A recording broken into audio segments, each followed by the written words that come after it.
So this is a demo of the auto quote follow line functionality that we've recently built in for whitespace workflow automation. What I have here is I have a draft already created, and within this draft we have a quote, happens to be for terrorism. We've already pre-filled in here all the information about the quote, and it's all been tagged up. So for example, you can see in here that the inception date and expiry date have been tagged against the appropriate tags within whitespace. What I'm going to do is create a bindable quote from this so that we can send it to our lead carrier first of all. So once that's created, I can then show that to my lead carrier. So in that case, my lead carrier is going to be SQL Underwriter 2.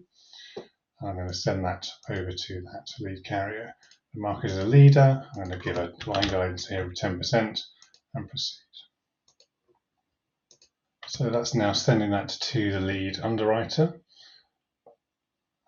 And obviously now what we need to do is, as the lead underwriter, I just now need to have a look at that quote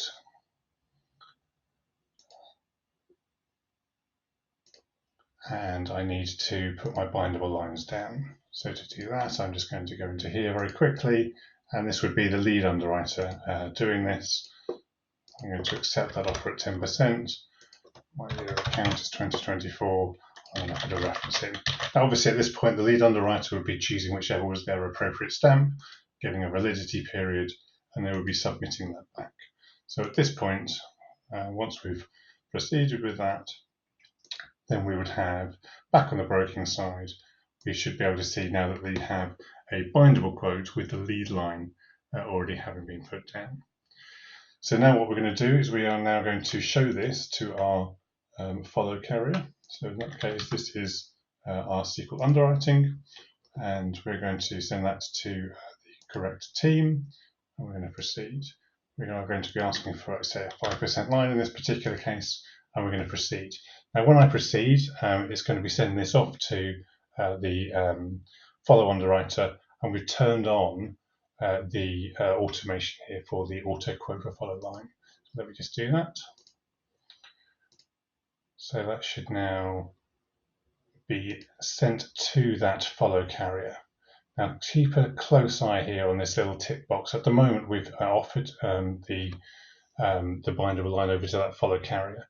What's happening in the background now is that SQL Hub is reading from the whitespace queue and it's looking for these new quotes coming in for that particular follow underwriter. It's making sure that there is a lead line already put down, and it's then going to be selecting the correct stamp that should be put down against this particular quote. And there we go, it's just come through. You can see that's now returned to us. When I now look into my quote, what I should be able to see now is my lead stamp here, and I now have my follow stamp also put in there. You'll notice that came back within just a few seconds. That was the automation happening on that follow carrier. So it's all been completely automated. It read in the information from the lead quote. It knew that it had to go and put down a particular stamp. In this particular case, it has two references against that stamp.